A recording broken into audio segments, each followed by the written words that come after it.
Welcome, you beautiful faces, back to the channel, and it's time for another draft battle. And I've gone and got the big guns. Like we've had some big guests. We're going big every time you watch the show. I've got the great man himself. Used to be the new kid on the block, but you all know him by now. Dylan Alexander, great man himself. You see him on True Footy. You see him on his own shows. Dylan, welcome back to the show. Thanks for having me again, Pommy. Very excited for this one. I remember we did this last year and it was a lot of fun. I love the creativity you bring with these games, so keen for it. But I feel like last year you got me a little bit with the team, and I'm going to try and get one back on you this year. Yeah, well, I'm off the back of a resounding nearly 80% swing to Pom.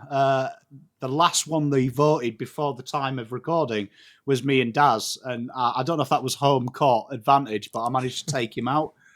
So cheers, chat. Hopefully I'll still have home court advantage. But yeah, we always try and get creative here. I mean, the big thing is, if I'm telling the truth, I just miss AFLX. So I'm trying to bring it back.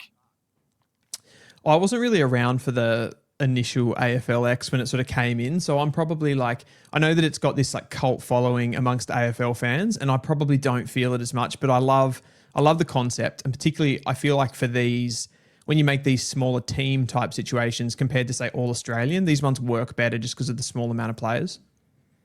I agree, and like hopefully people get to hear different players. So far, we have had different players, and every episode we have caveats. So the caveats this week with you and me are we're not allowed to take the latest Cal Twomey's top 10. So that means you will not hear Sam Cumming, Dyson Sharp, Harry Dean, Xavier Taylor, Sullivan Roby, which will be probably the first AFL draft content without Sullivan Roby's name in it. Danny Hannibal, Dylan Patterson, Cooper Duff-Tytler, Zeke Hewland, and of course, unanimous pick one, Will Dersma. So for those watching at home, you should know by now, we'll both pick a team of 2 defenders, 2 mids, 2 forwards, a ruck, and a sexy super sub. We'll give you a little bit of an explanation of why, who they are. So Dylan, pick one. We're on defenders. Who are you going with? I'm going to take... this one's really tricky because there's a defender, a key position defender that I absolutely love, but I also, I'm cognizant that I don't want to miss somebody, one of these like attacking running defenders that you might pick up my seconds if I drop him. So I'm going to go with Oscar Taylor from the Eastern Rangers here as my number one defender. I just want, particularly with an AFLX-style team, I want that zip and that buzz coming out of defense, and I want the secured ball use that he has as well. And just he's going to want to carry the ball in AFLX, be very penetrative, and yeah, I'm a big fan of his, and I see him pushing towards the top 10 in this draft. We've covered the draft for a while between us, you and me. This is probably the first time that Sandringham Dragons don't dominate the draft. It's now Eastern Rangers, isn't it? Like they are, like literally every one of their players is top 50 at the minute. So he's another guy, isn't he, who's bolted late. I know everyone's on the Roby train, but Oscar Taylor is someone that has come quite late to proceedings, hasn't he? Yeah, absolutely. And I think there's kind of a feeling amongst fans that he's bolted because of his combine, but it wasn't really the combine because he was putting up, if you go back to his preseason testing, he had the same numbers for sprinting. Like it wasn't like he's gotten any faster across the season. He did like a 2.82 or a 2.83 in the preseason. So he's done it off the performances, and particularly that Rangers team, obviously, if you win the premiership, you take a team to a grand final, you're going to have some boulders amongst them. So it's good to see as well. Like you said, generally speaking, it's an entire Sandringham midfield that ends up at the top end of the draft. And I feel like we have this year, maybe we don't have the strength of other years overall, but there's some different types of players and from different clubs, which is cool. It's always exciting. It's a good pick as well. I'm glad to hear Oscar. It's the first time we've heard Oscar's name on the show. So I'm glad that Love people that. will now go away and do a bit of recon. I'm going to cheat with my pick. I'm going to cheat because Pommy. I feel like I need a hybrid type guy, someone that's pushing 190. So I'm going to go with my second boy, the other version of Josh Lindsay, in Jacob Farrow. He's pushing 190. So if you do pick at all, he can kind of get there if he jumps a little bit. But I'm a sucker for good kicking efficiency.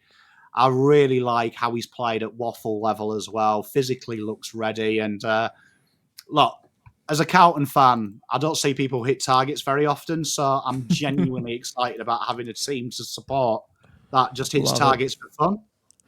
I love it. Yeah, that's a good one too. And someone that you can probably, if you needed to be a little bit flexible, you can bring him into the midfield and he can pick up some clearances and stuff like that. So one that's very flexible. So I'm back on the board, right, with the defenders. You are indeed, my friend. I've got to go for my boy here. I absolutely love this guy. And it's probably a little bit of a reach, but I'm going to go for Blake Threadgold. And the reason that I'm picking him, firstly, I absolutely love him as a player, but he's so multifaceted. He's got the height. He's pushing 195 centimeters. So he's real key position height, and he's a defender first. He will lock down on players, but he's going to give you that offensive threat as well. Looking back to the combine, he did a 2.91 20-meter sprint. So he's got that pace. He had pretty good endurance around a 6-minute 42K time trial, and he can jump as well. So he's going to be all action for this team. We've got the Oscar Taylor running off the halfback as that smaller distributor. And then you've got Threadgold locking down on the key position, but also being able to give you something as well. He's someone that when I was watching the national championships, I'm surprised he hasn't got enough height because I thought South Australia's backline, I know everyone was excited about forward of the ground. Their backline was so stable throughout the championships. I'm surprised more defenders haven't got love from South Australia. Yeah. He had some injuries at the start of the season, and I think he just wasn't able to kind of, I guess, show what he can bring offensively. And he didn't play all the games in that championships, for example. He was someone that was being kind of whispered about, and then he got to actually play consistently at the back end of the season for Sturt, and that's when you get to see the quality. Exciting, I do like it. I might make you happy. In my mock draft, I had him going to North. So yeah, me too. My last one, he was going to North as well. Pick, I think, 25. There we are. Well, I mean, look, I kind of want to pick Josh Lindsay, but I think I've picked him every show, and there might be a restraining order coming from me. So I'm going to change it up, and I'm going to go to NGA territory. I'm going another great kicker, bit of pace off the back. Liam Baker 2.0, Lachlan Carmichael from Sydney Academy. Oh, didn't see that coming. I have to change it up, Dylan. I can't keep picking Lindsay. There's only so much I can blow and get everyone excited about him. So there probably are. There's some similarities there between those two as well, between Carmichael and Lindsay. They kind of functionally are similar. Yeah, we said this last time we did it. Last time we did this, that you can tell a lot about a human by the players they like, and people should be able to predict the team I select because they'll be like, Pom likes good kicks out of halfback, a little bit of sex appeal. But it should be quite easy to pre-pick my team. Pretty much everyone that doesn't play for Carlton. Yeah, amazing. I support a team that drafts the opposite. Love that. Is that back on me? Well, we go back into the midfield now. You've got Threadgold and Taylor, pretty tasty looking back line. I like that. I'm going to go here, and I don't believe he was in Twomey's top 10, so I think this is allowed. I'm going a little bit off feel here, though, and probably one that's a bit surprising for a lot of people. As a midfielder, I'm going for Sam Grill. And the reason being is I just love him. I absolutely love him as a player. I love a player that will take the game on. I think underratedly, Sam Grill brings a physicality to the game and a pressure. He loves to tackle. He loves to chase and get in the opposition's face. And he will carry the ball for you better than anyone in this crop. He can pick the ball up deep, bring it to the forward half of the ground for you. And he does love a goal when he gets the opportunity inside forward 50 as well. So I think he's a really well-rounded player and someone that if he was a little bit more physically built, I think he'd have a lot more fans in this crop because of his athleticism. I feel like he's one of them players, and I did actually earmark Grill would be your first selection in the midfield. It's the first one I've got right. Because I know you love him. I know he's your boy. But do you feel he's pigeonholed because he's quick? So a lot of things I read about him and when I've watched other people do content, they're just kind of like, oh, he's quick. And then we disregard the fact that not many people are fast and can run all day. He's fast and runs all day, which I think is a rare trait to have that pace, but also his combine record for his time trial was ridiculous as well. So that's a rare trait to be quick and longevity in your quickness. 100%. It's that sort of pure hybrid athlete with the numbers that he put up at the combine. And that probably surprised me a little bit, to be honest, at the combine. I knew he was going to be quick, obviously, but I didn't think he'd have that level of endurance in him. But he can play footy as well. I mean, that's the big thing. When he gets into those handball chains running off half back, that's where the game is going. We're sort of moving away from this, big inside midfielders to guys that can run, they can move. Players that have mobility, have agility, they can sidestep and sort of open up the field a little bit more. That's where the game's going. That's what Sam Grill can do. And I think people underrate. I just think overall, these kind of quick, skinnier type build players, people see them, they have this feeling that they're a luxury and they're a bit of a, sprinkling on top, and they're not sort of the meat and the bones of your team. But these guys can be just as valuable in the modern game as, your Dyson Sharp inside mids. I couldn't agree more. I think people are stuck in the 90s when Brisbane are teaching you the way. Brisbane outrun you. They kill you. Like, it's not just their football skills. Like, you only have to watch the grand final. That second half, Geelong looked every bit of their late 30s against a team that just seemed to run all day with pace and venom. Totally. And how many teams you're doing an analysis on them over the season and you're like, they just need a bit more leg speed. They need more outside runners, those types of players. There's so many teams that recruit heavily in the midfield because it's where you get a foothold in the game, but it's not where you go to that next level. I agree. I remember doing the draft content with you last year. That was like our big thing with Carlton, wasn't it? We need someone who can run and quickly. And We're funny because we're still there. How good is that? Yes. Year 2, we're still talking about it. I mean, you've got some good stuff coming through, though, as far as father-sons, NGAs, stuff like that. So I think Carlton are in. And what you did in this off-season, you're in a pretty good place, I think. I'm excited. I am excited. But looking at that, I need pace, right? And I know we bagged Sandy Dragons at the start of the show. I'm bringing Sandy Dragons back into the sexy again. I'm going Jack Dalton, Sandy Dragons, pace merchant, mid forward. I like a diminutive mid, but this guy, I've got to match Sam Grill, and I think Jack Dalton's the closest I could find.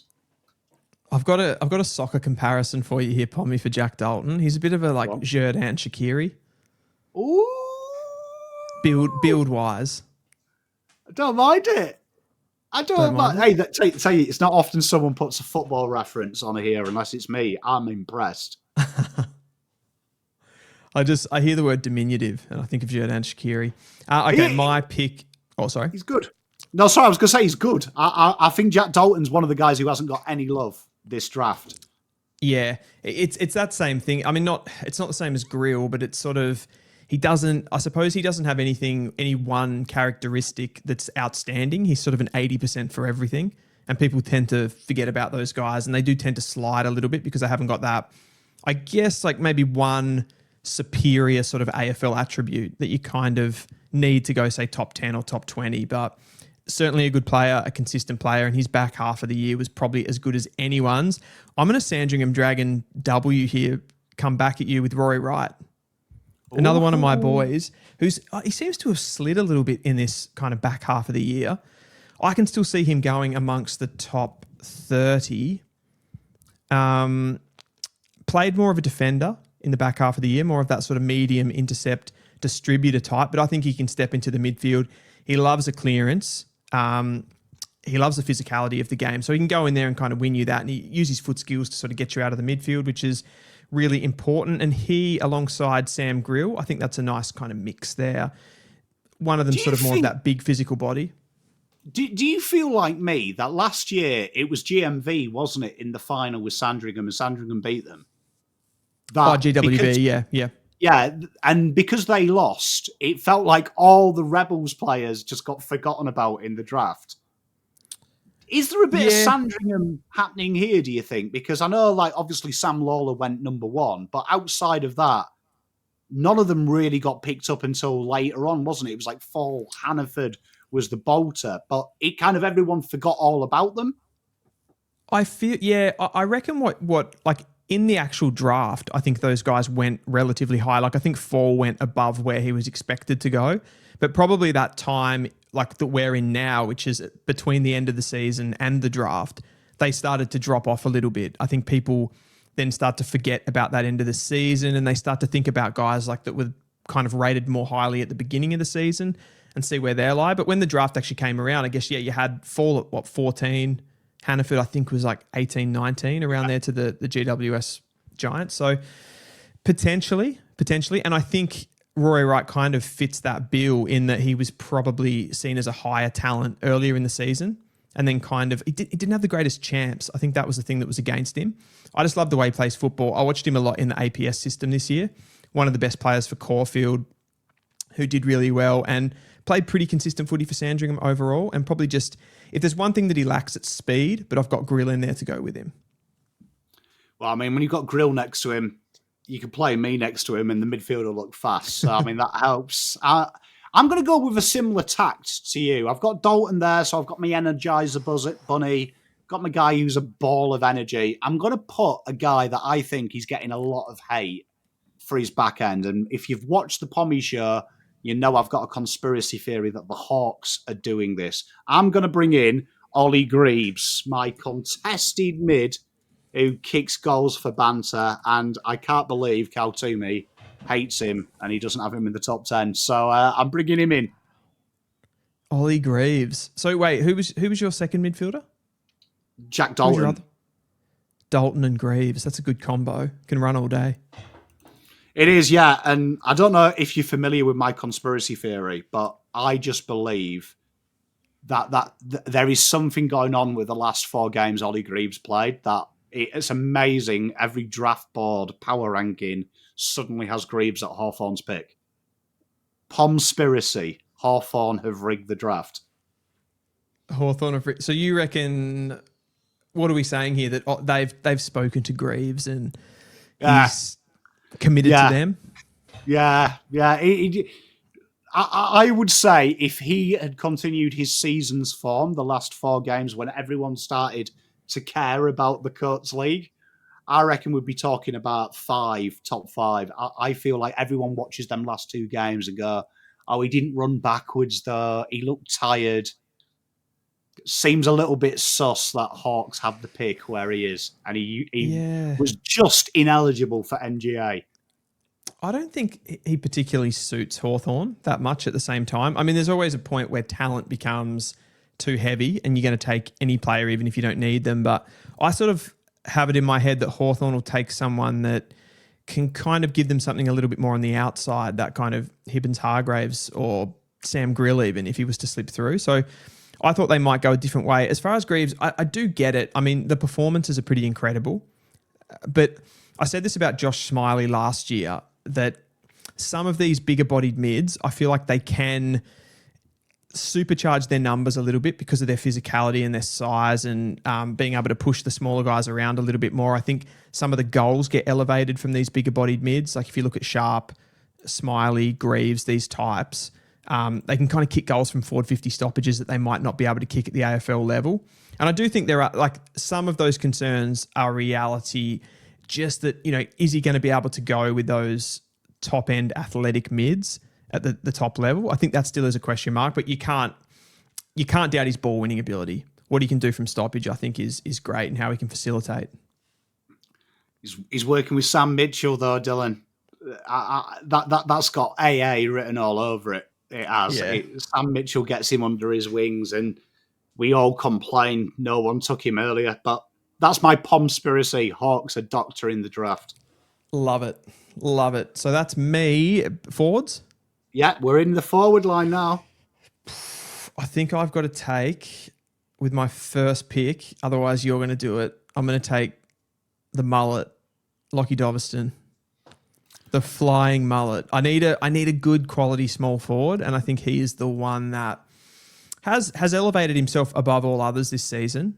At my end of year ranking, he actually made my top 10 in the end. I think the goal, you can't argue with the goal output, 2.4 goals per game for the Eastern Rangers. He just kept kicking them consistently. So he put him through in the national champs as well. So he's kind of done it at every level, and he's just just a handful. You can't tackle him. He draws free kicks. He's busy. He's got more. I noticed this in the Coates League Grand Final where he's got more penetration from like long range shots as well than you think. You think he's got those little legs and he's only going to be able to kick about 35 meters, but he can really wind up and kick the long goals. Gets in the opposition's face, which I like, the celebrations, all of that kind of stuff. So it's a bit of a Nick Watson 2.0, but I love the work that he's put in this year. Yeah, he's got that likeable dickhead about him, hasn't he? Which I think we need more in the AFL. We like I can tell if he doesn't get picked up by Carlton on watch-alongs, I'm going to slag Doveston off his entire career. Yep. And wouldn't you love one at your own team? Yeah. Yeah. I wish North had one with. I just wish North had some player with a bit of attitude. Yeah, I'm not a liar. I'll hate him, but like every trade period we're linked with him, I'll be like, love Doveston, favourite player, bring him in. Yeah, exactly. You know what? I'm gonna go with my boy. So everyone knows on this channel, I fell in love with this guy before he played champs, and I did have a famous comment which I brought up on screen a few times, going, "This Pommy thinks cricketers play football." Everyone knew him, though, after his first champs game. Mitch Marsh, my boy, forward line. I need a guy that just kicks goals for banter. And this guy, I am so amped about Jack Gunston 2.0. Gunny. I love it. Yeah, and I think one thing that is underrated with Marsh, I think for me, everyone sees him as this undersized key position forward where, you know, sometimes those guys can feel a little bit luxury as well. But I think with his kicking skills, he's one of the better field kicks in the draft. So I think he can go even behind the ball at some point, play a little bit as that intercept defender. He could play a Dan Curtin wing role as well. So there's plenty of versatility for him. And he's even played midfield for in his like local Sandful team. So plenty of flexibility there. Big Mitch Marsh boy, man. I do love him. He's, you know what, bit of Charlie Curnow about him, works up the ground, links in. Nick Austin, if you're watching this. It's funny because that was who I was going to take as my second pick along with Doveston. I don't know why I didn't think you'd take Marsh. Well, you stole Doveston off me, so I had to do something drastic. You had to do something, yeah, fair enough.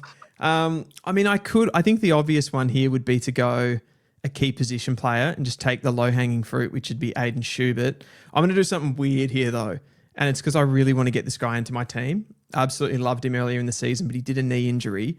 He's not really a forward, but I'm just going to make an argument that I can sort of shoehorn him here as a high forward, mid-forward type player, and I'm going to go with Sam Allen, Oakley Chargers. Oh, very tasty, I like this one. Phone call. Yeah, I reckon he's going to end up. He did that knee earlier in the season. He's a super athletic midfielder. I think he's similar to a Finn O'Sullivan with the way that he moves, the size of him. Kind of got that versatility and flexibility. I think he can play a variety of different roles at AFL level. And he's a leader as well. I mean, he captained the Scotch College team at different times. He's captained the Oakley Chargers as well. So I just think he's got a little bit, and I want to get him in this team. Probably would have been better off as a midfielder, but given I've got a forward spot and he can rotate, I'm going to go with Sam Allen. He's someone that without the injury, because I remember, wasn't it pre-season, he like set the record for this year for his vertical jump? Yeah, he's actually specifically from a high jump background. So like he's one of them guys that I think is. We always say, don't we, every year, these injuries, I think it makes people turn off them. But if you're a bold, industrious club and you take the risk, you might be laughing in 10 years' time when you've got the best player in that pool. 100%. I think like Taj Houghton is a good case to actually suggest that these guys, it's not that big of a deal if they're coming back from a knee. Everyone's kind of forgotten the fact that he did his knee last season, and you know, players pick up injuries that were perfectly healthy in their first year in the AFL, so anything can really happen. I think the other one with that conversation is Harley Barker, right, where he's going to go. I don't think clubs should be scared off one knee injury just because of that. Mate, I agree with you. We're big South Australian fanboys on this channel. We have defected from Victoria, so they were so good. They were just so good. We were pretty red as well as a Man United fan. Good colour to wear on your Guernsey as well. Oh dear, this is tough. You know what? I was sat with you and we watched this guy's probably his best game that he played in the national champs. I'm going to go. I'm a sucker for a hyphen. I'm going to go Noah Hibbins-Hargraves. I knew it. I'm bringing him in. That's pissed me X off Factor.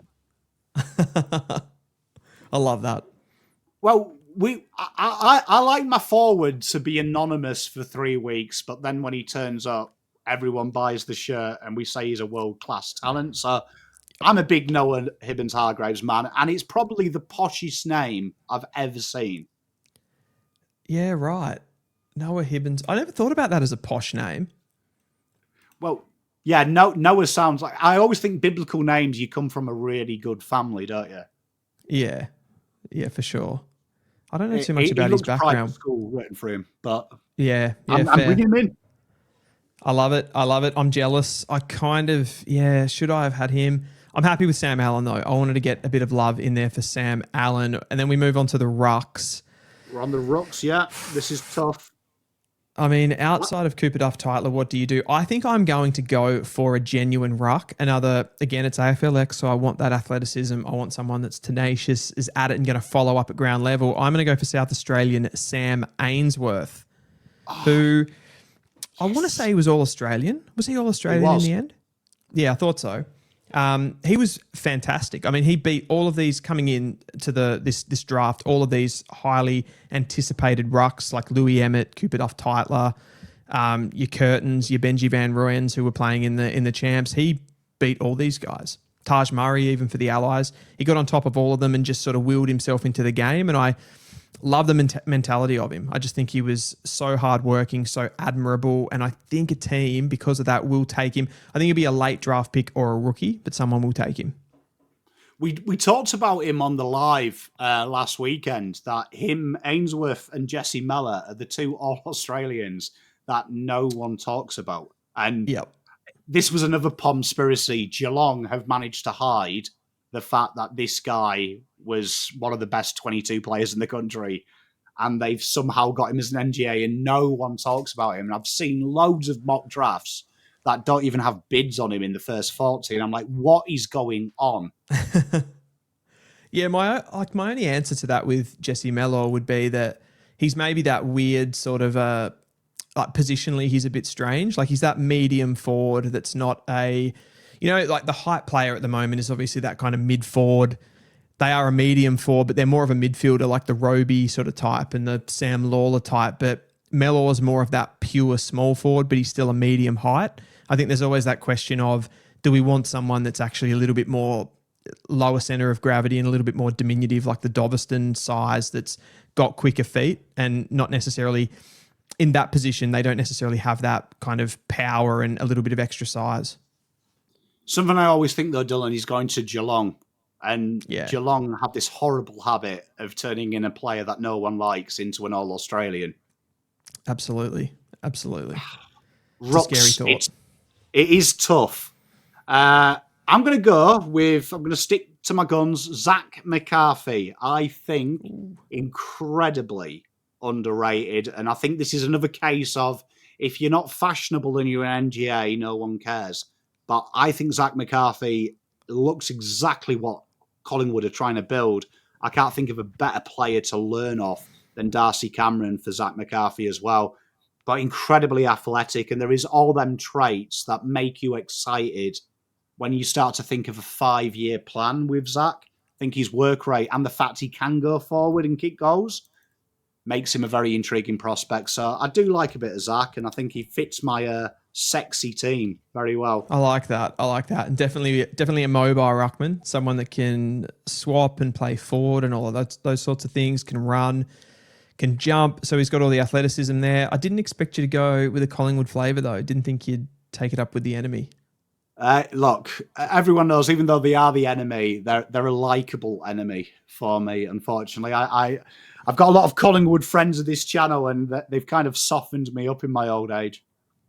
Fair enough.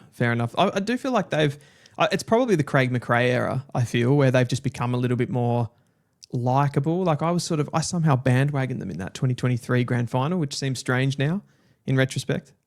Yeah, I will admit, I wasn't gunning them for them to win. But yeah, they don't annoy me as much as they used to. But I always blame the chat. There's a lot of Collingwood guys and girls in our chat who are Collingwood, and yeah, they've just softened me up over the last 3 years. Where I'm like, yeah, don't mind them. They're just the annoying little brother now.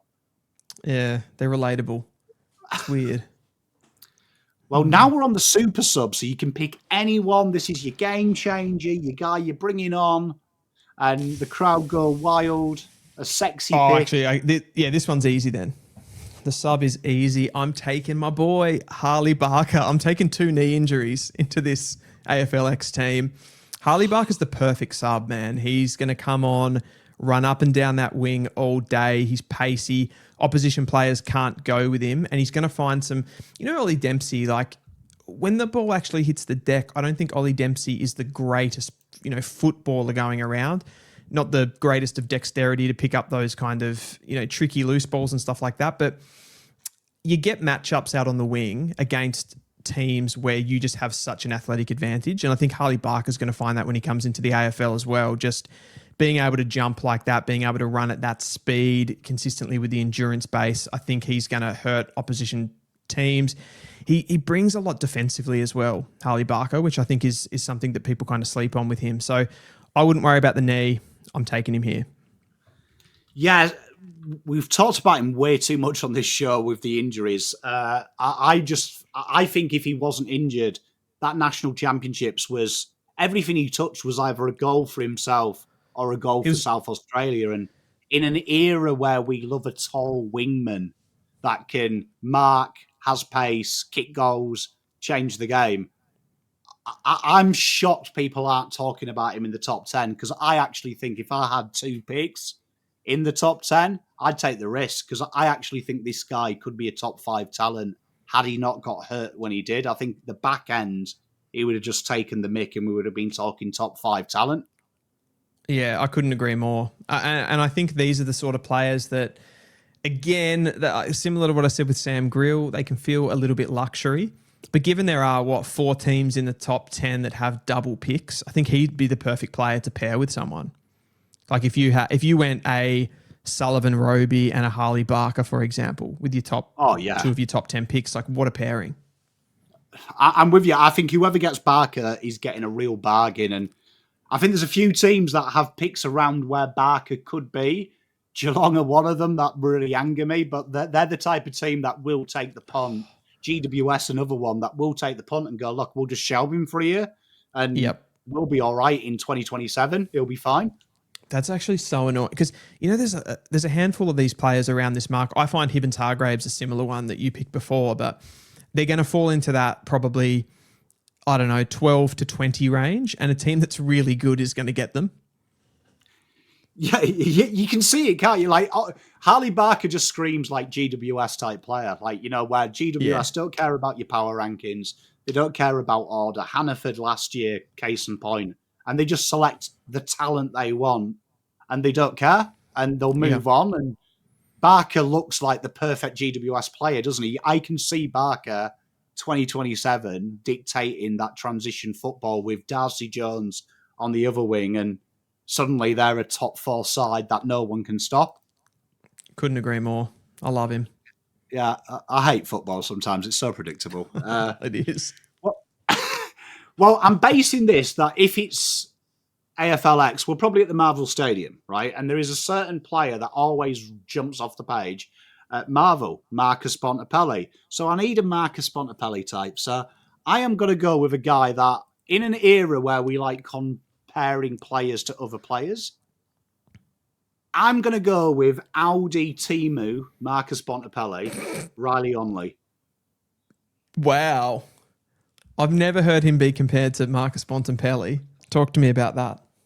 Mate, big body, yes, good kick, right? Do you know what I mean?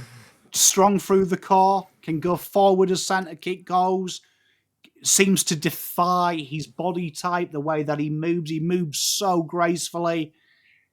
Athletic, but also dangerous. I like a guy who's a thug, but also sexy. He reminds me of this is a huge call, but I always look back. The best player I've ever witnessed with my own 2 eyes is a guy called Adam Goods.